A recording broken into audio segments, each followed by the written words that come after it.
Rolling. Cool. Wow, guys. What a journey it's been, huh? Number 40. Yes, 40, yes. I'm done. I want to give a quick shout out to all of you who have been here from the very beginning, from day one. Yeah. Yes, all of you. Yeah, I mean, it's kind of shocking. I would even say it's somewhat bittersweet. Because they do laugh. No. 41. Yeah, 41 for all the To until 50. 50. Yeah, 50 is a good number. No, but yeah, just know as labor intensive as getting these things together has been, it has really been a joy being able to do it all with you guys. And hopefully you were able to take something from it, even if you don't decide to become RBTs later down the line. At the very least, there is some good information here. Yeah, so with that being out of the way, we already technically covered everything. So all that's really left to do is you have to really summarize what I think is the most important material for us to keep in mind. Again, even if we don't pursue the RBT certification. So yeah, let's jump into it for the last time. So when we look at the test outline or just the content of the materials, yeah, you can kind of just throw it in as foundational information that you need to understand when it comes to behavior, the application, and then the ethics. I think those are probably the three best ways to divvy up the curriculum. Man, how many times have we talked about ABCs? Man, oh man.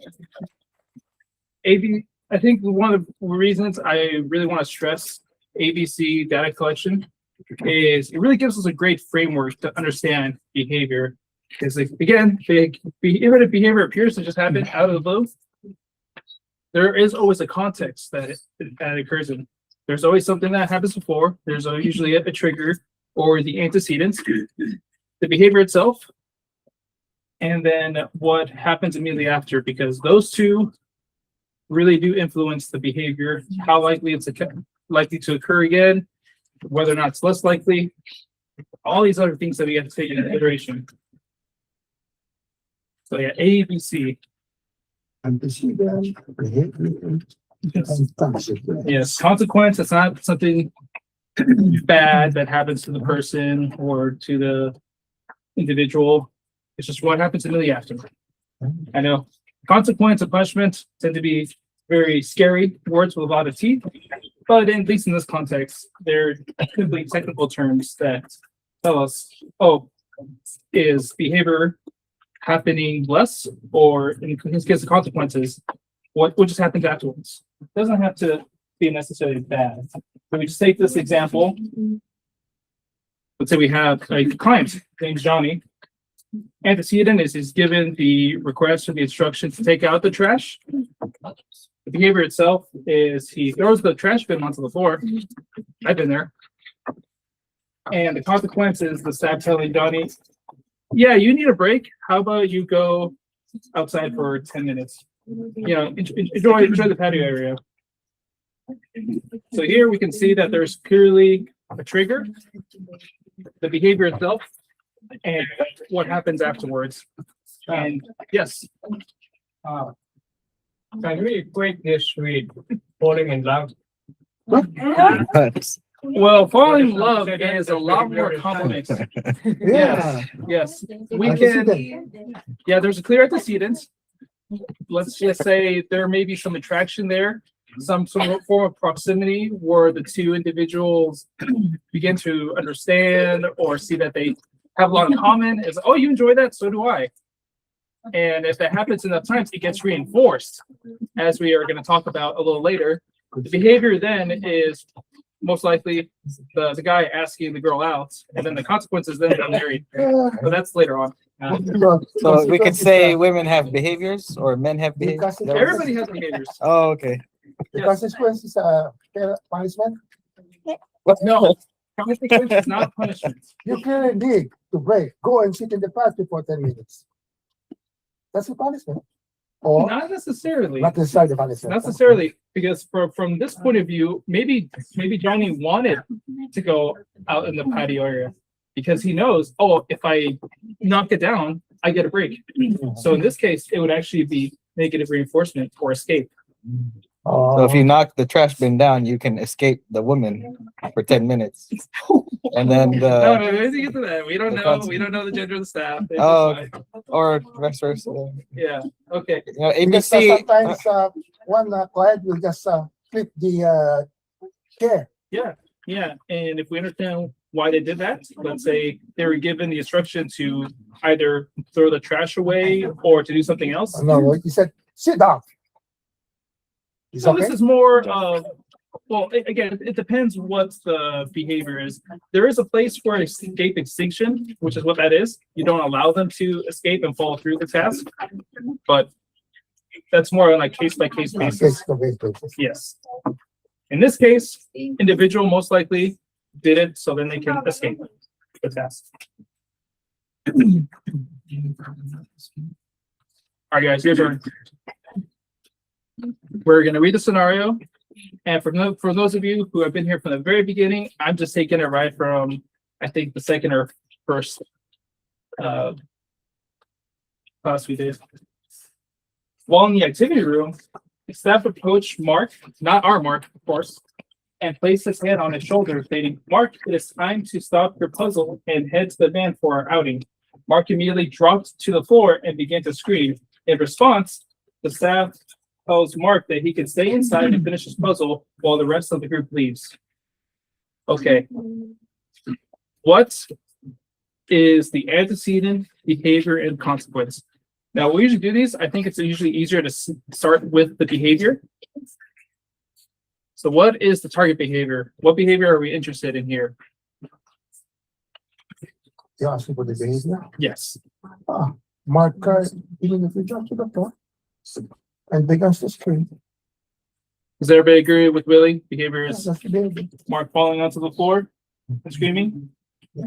Okay. What about the antecedents? Antecedent. Yeah, what is the trigger for the behavior? Mark, stop your puzzle. Mm-hmm. Okay, Head yeah. to the van. Yeah, so the instruction to stop the preferred, presumably the preferred activity. Good. What was the consequence? Consequence. Yeah, so what happens afterwards? Mark tells he can stay inside, finish the puzzle while the rest of the group leaves. So he will be alone. So the consequence is him being left alone? Yeah, he wasn't able to join. Be alone. Yes. So green is antecedent, blue is behavior, red is consequence. Yeah, to make it very simple. Yeah, the antecedent is Mark giving the instruction to stop the puzzles or to transition away from them to go to the outing. Behavior is him dropping on the floor, beginning to scream. And then the consequence is him getting to stay down. Guys in the back able to see it just fine? Yeah. Okay, just making sure.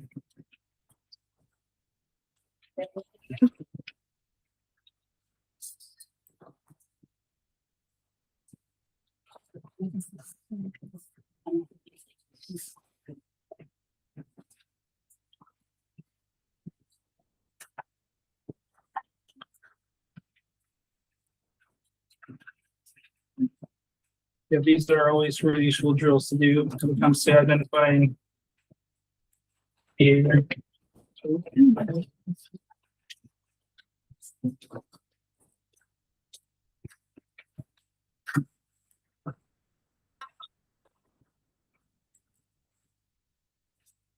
And again, this is not our mark.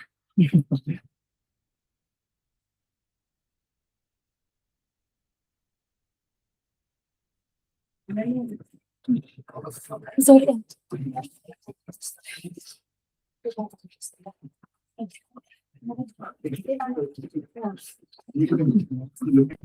guys can take your time. Again, just a simple shorthand for the antecedents. It is him asked to stop a puzzle or to go to the van. Behavior is dropping on the floor and screaming. And then the consequence is him being left alone. Not able to join the car. No. Yes. Yeah, I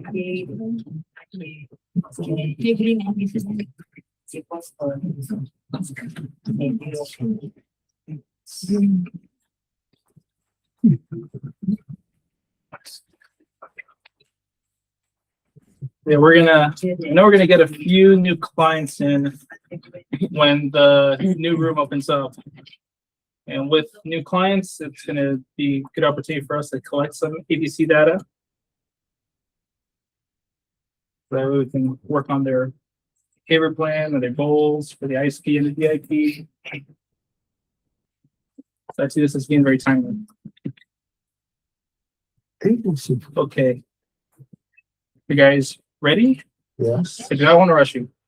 Good? Practice two. Good, cool. All right, round two. Every time you walk in the classroom. Every time you walk into the classroom first, if Johnny runs up to you, jumps around, and tugs at your sleeve, you tell him, sometimes very empathetically, that he needs to give you 5 minutes when you walk into the door to put your things away and to talk to the staff. Despite this astonishment, Johnny's behavior does not change. Oh boy. So again, it's best to start off with what the behavior is. So what do you guys think? Jumping, running and jumping like Mike. Yeah, kind of like Mike. Yeah, I don't know. I think that's a fair assessment. Yeah, like Mike. So in this instance, even though we can break up all the different behaviors, this counts as just one singular behavioral episode. We have the running up, the jumping around, tugging at your sleeve. Okay. What was the antecedent? What happened before the behavior? Anybody except Willie, besides Willie. You entered the chat. Or the classroom, the room, sorry. Yeah, The room. it's an online game. Yes. You walked into the room. Okay. What was the consequence? Mike runs up to you. Johnny runs up. Yes, Johnny.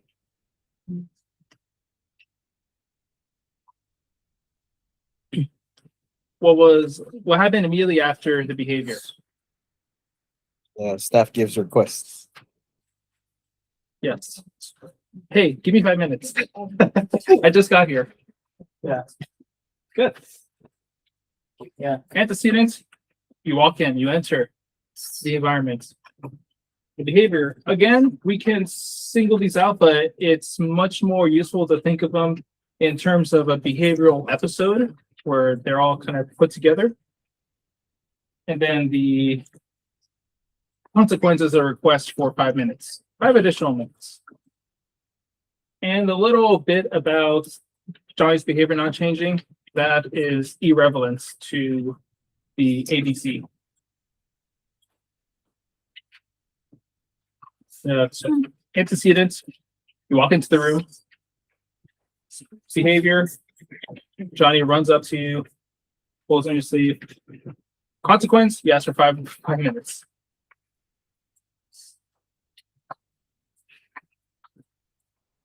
Of course, for these instances, you don't want to give a lengthy explanation. You want to keep things short, concise.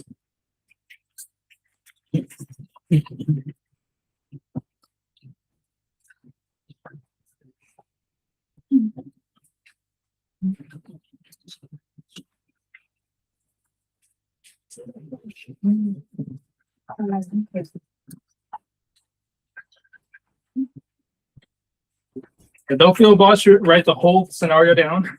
Yeah. You can do a shorthand. Again, for the consequence, you just put you ask for 5 more minutes.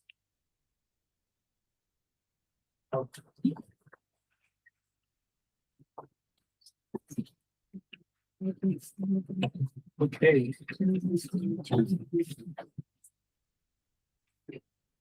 Just give you guys one more moment to wrap up there.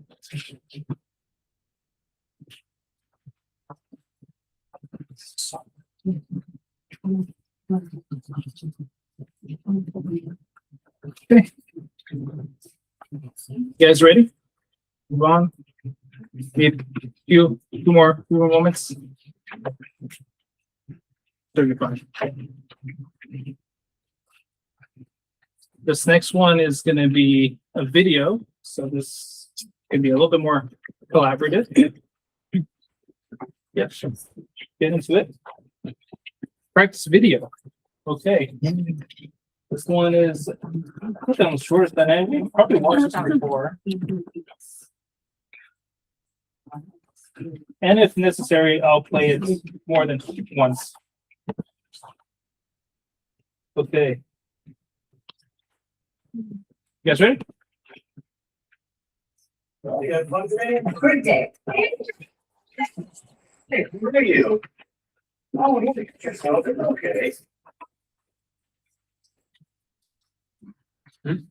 All right, guys. Let's watch it again.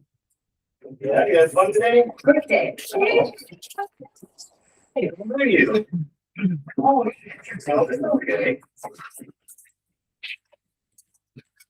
What's the behavior? Select SIB? No. Yeah. Yeah, maybe. Yeah, instance of SIB. How would we describe that SIB? Jealousy SIB. No, I meant in objective, measurable terms. Oh, Let me ask you this: closed fist or open palm? Closed fist. Old lady. Like one more time.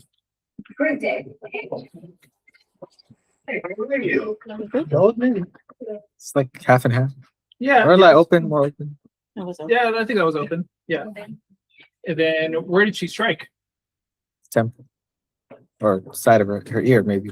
Yeah, Side of her the head. face. We can be precise, but not too crazy precise. Oh, Yes, okay. open palm against the side of her head. Once. Okay, great. What was happening before the behavior? What do you guys think triggered it? The woman staff entered, and then The lady entered the chat. the lady entered the chat. The lady arrived. Yes. Okay. And then anybody besides Jonathan and Willie, Oh, what is the consequence?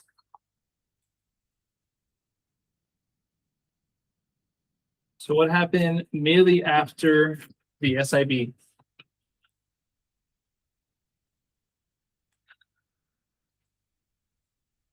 Am I gonna have to? Am I gonna get a volunteer, or am I gonna have a victim? Mhm. It's looking like a victim. Okay.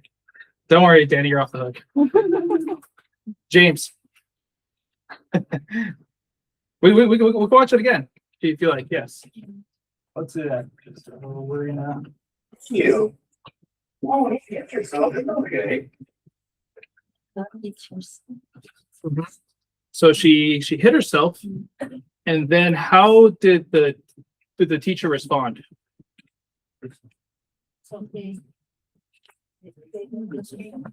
Ah, he turned, didn't he?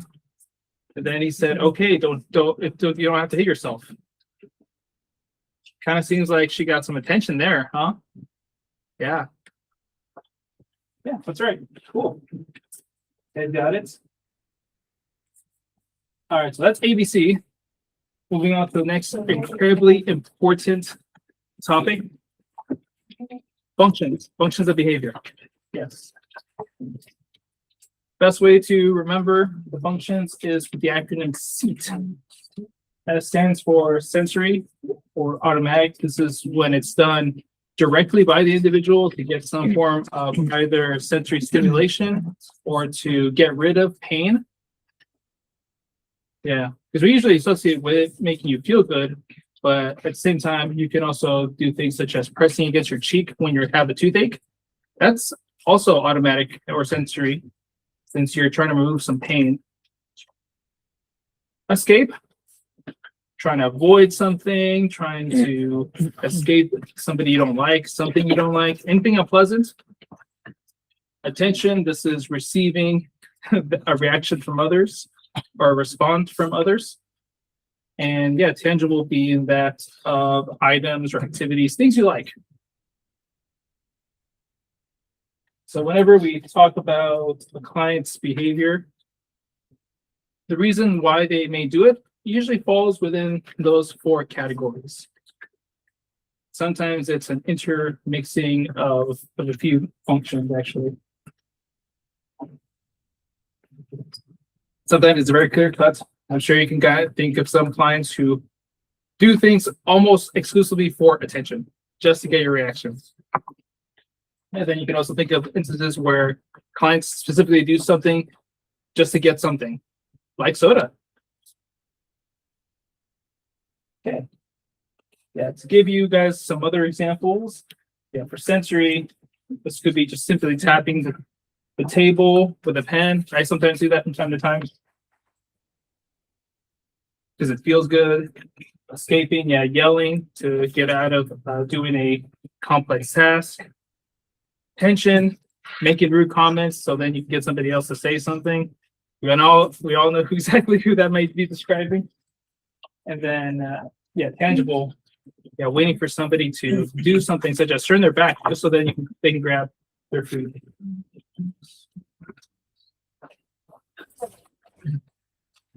Okay, let's try identifying some functions.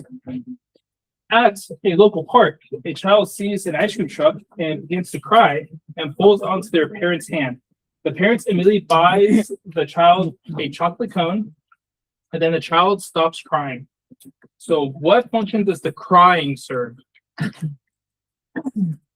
Yeah. Based on this scenario, Attention. why is the child crying? What purpose does the crying serve? Tangible. Okay, Tommy's saying tangible. Anybody else in agreement? I think I heard attention. Attention. You think so? For attention? All right. What about the rest of you guys? So it looks like we have tangible or attention. I think I'm hearing tangible. Whisperings of tangible. Okay. Let's see. I'm hearing attention. And it is tangible. Yes, very good.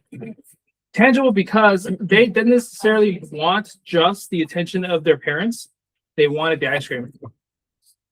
Because you can kind of think of it, oh, if the ice cream truck wasn't there, or the ice cream truck wasn't there, they wouldn't have cried.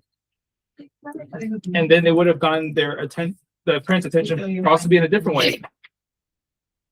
Now, if the child didn't see an ice cream truck or their parents were turned away from them, not paying attention to them, then we can kind of see that just being solely for attention. But here, since they were given the ice cream, and then they stopped crying, boom, the purpose of the behavior has served. They got what they wanted. So no need to do it anymore. So that is the rationale behind it being tangible. Okay. And I just gave away the answer for the next one. Oh, let's see here. Oh gosh. Close your eyes. Close your eyes, guys. Whoa, oh gosh. What is it? Okay. Boom. Memory wiped. You guys didn't see anything. While at the day program, a staff member asks Kevin to help clean up the lunch area. Kevin immediately begins to yell off over chairs. The staff member says, "It looks like you need a break," and allows Kevin to sit in the sensory room instead of cleaning. What is likely to function here? Escape. And you guys do that 110%. I completely trust you. That's right. It is escape. And oh, would you look at that? Yes. You guys got it. No problem. Practice video. We'll see it being played out in vivo.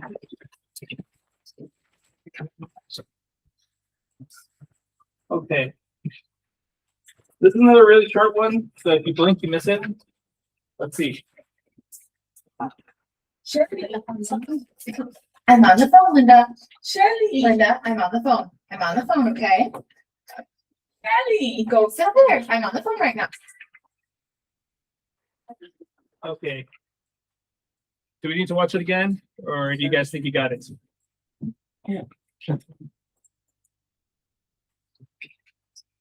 Again, what was that? We got it. Attention? Okay, yes. Well, yes. Yes, it is attention. So we have here the antecedent is, we can imagine the caregiver being on the phone. The client is trying to grab her, calling her name, Shelly, Shelly. And then the consequence would be the caregiver telling you, oh, I'm on the phone, not right now. Yes, it is done for attention.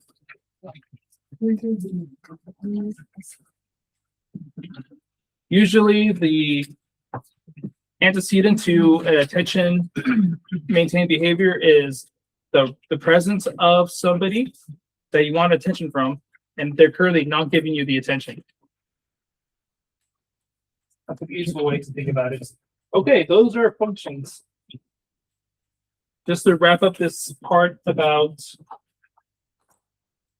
oh no, we're moving on to reinforcement and motivation. Again, those key things that I try to place huge emphasis on. So we talked about the dimensions of reinforcement. We also got into directly accessed versus socially mediated, but we can just scrap that for now. What's more important is understanding the distinction between positive reinforcement and negative. Positive is this when you add something desirable that leads to the increase of behavior, whereas negative, this is the removal of something that's unpleasant, and that increases behavior. Again, just think of negative reinforcement as just avoidance, escape. That's what I put here. Think avoidance, avoidance, escape, escape. That's exactly what it's about. Oh, I don't like that you gave me that task. I don't feel like doing it, so I'm gonna do something to get out of it. Oh, I see you're coming with a task. Let me do something so that I can avoid it altogether.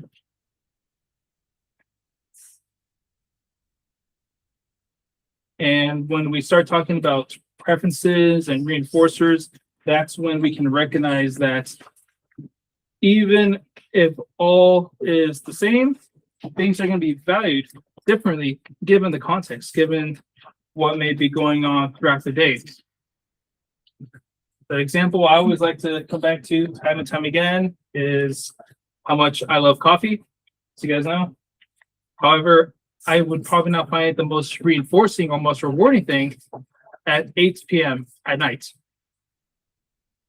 If anything, if you're forcing me to drink coffee at that time, I may engage in a lot of escape or avoidance behaviors just so then I can actually get some sleep.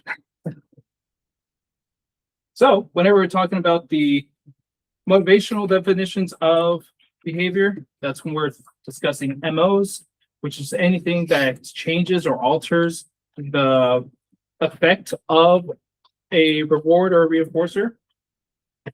So for instance, being sick or being tired, not getting enough sleep, it leads you to not really want to do much throughout the day. And believe me, I've been there. So I have the clients. We could then divvy up motivating operations or MOs into EOs and AOs. All you have to remember is EOs, they make something more valuable. You want it more.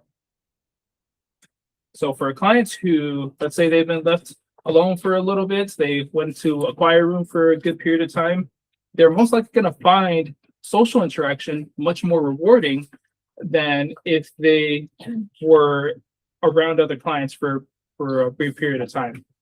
Or if you're hungry, you're going to value food a whole lot more.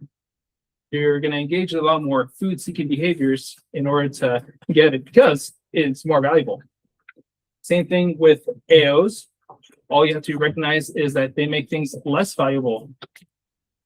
You just had dinner, somebody offering you a second plate of the food item has drastically lost its value. You don't want it, you're good.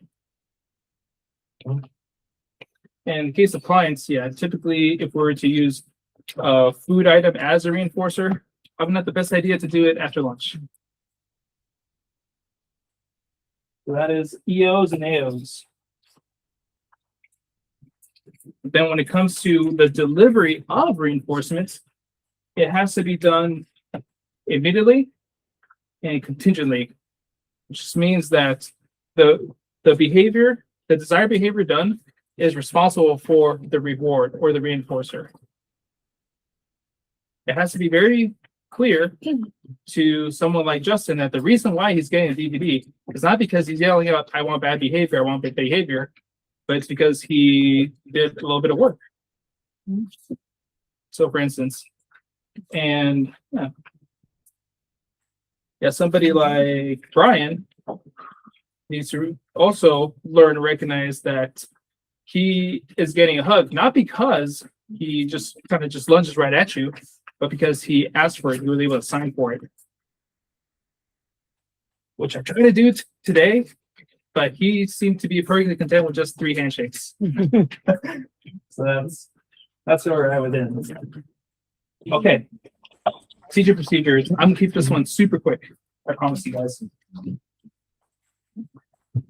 Prompt hierarchies. Pretty much almost every form of instruction that we're going to deliver includes prompts. Prompts are those cues that make a behavior much more likely to happen. You give them a little hand, you give them some assistance, and as they are able to perform the desired behavior with that level of assistance, we then want to gradually fade it out.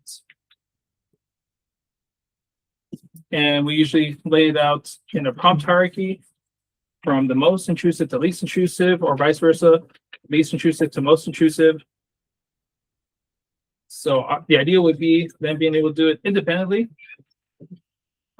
Then it would be something less intrusive, such as just offering a gesture or a visual, depending on the skill of verbal prompt, modeling it, and then the most intrusive typically being that of physical.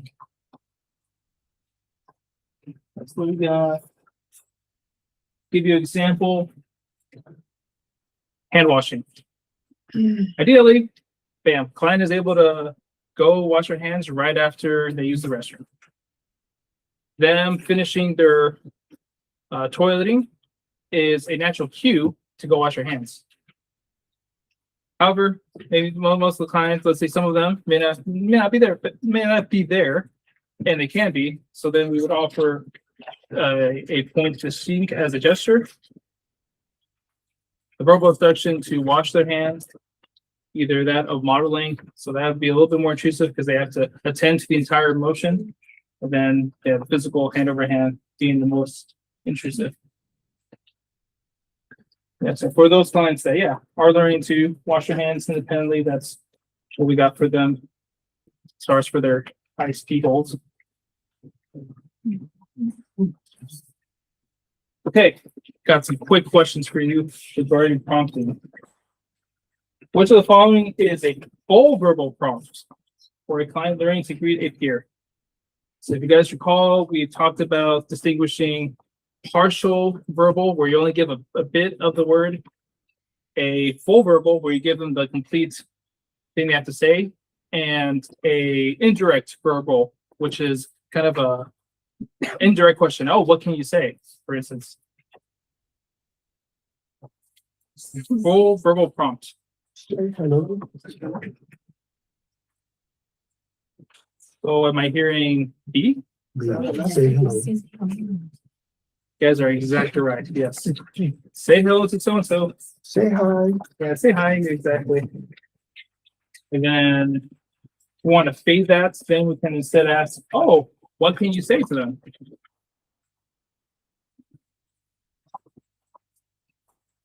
A teacher demonstrates how to wipe the table and then asks the students to try it. What type of prompt is used here? Hearing. So I'm hearing gestural. It is a model. Yes.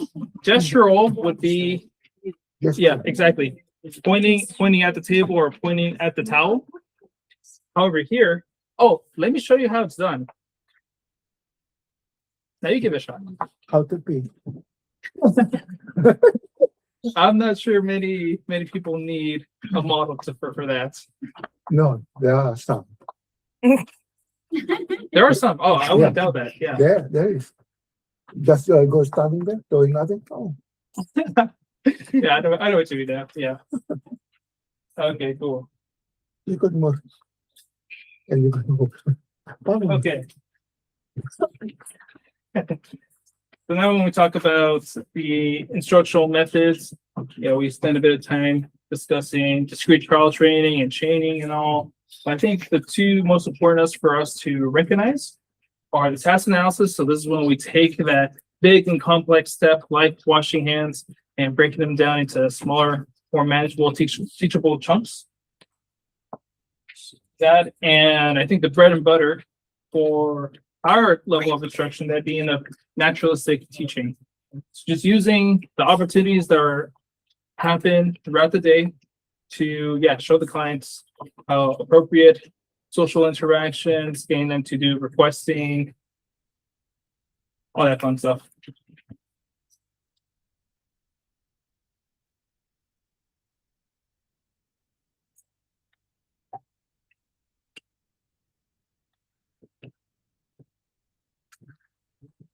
Okay, talked about a few of these, so we'll see.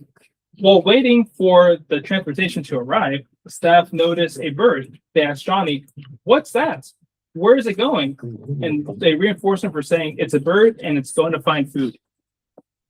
What type, not time, of teaching method is this?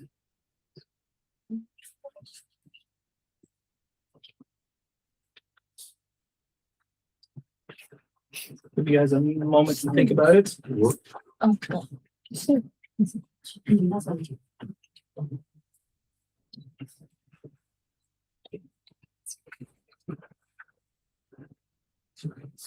So this is happening in the context of just waiting for the transportation to come. It's not as though they set some time to work on identifying, labeling. I think I heard C. So you guys, let's see. Absolutely, yes. Discrete trial training would be done at the table, probably with some flashcards. Chaining, this is not a complex skill to chain, so that wouldn't be necessary. And task analysis is not necessary for a skill because it has to be naturalistic teaching. It just happened. The staff or the instructors saw an opportunity and they took it and it worked out. Only one for those. Data collection. How many times have I said data and behavior has to be objective and measurable? I think I probably sound like a broken record by now. Not enough time to do it. We went through many dimensions of data collection. We can track latency, which is how long it takes for the client to start the instruction. You can track inter-response time, where it's spaced between two of the same responses. Rate, so this is frequency over time. But more often than not, we're more concerned with frequency and duration. Being able to tally how often the behavior happens and for how long. I think for most practical application, those are the ones we want to really focus in on. That's good? Okay, how about we just jump into it? An RBT starts a timer the moment Johnny begins walking his peers during the morning walk and stops the timer when he comes back inside. They record 20 minutes. Yeah, which measurement is being used? duration. And it's like fire. Yes, duration. That's right.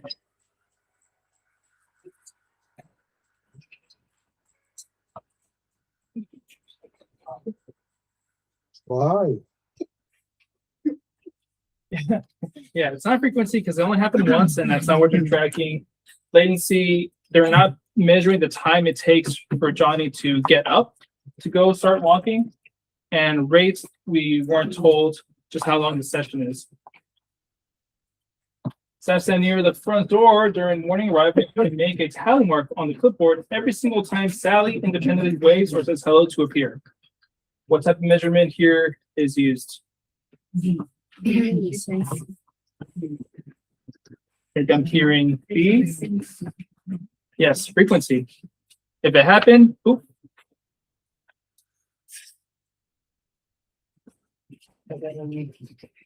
We have one more? Yeah. This one. An RBT says, Johnny, it is time to use the restroom. They start a stopwatch immediately and stop it at the split second that Johnny gets up and heads towards the door. What type of measurement is used here? Ray. Hearing A, so duration. I'm hearing C. See, so we know it's a time-based one. So it's a matter of, are we reporting duration or reporting latency? That's D. You're right, Dave. Yes, C.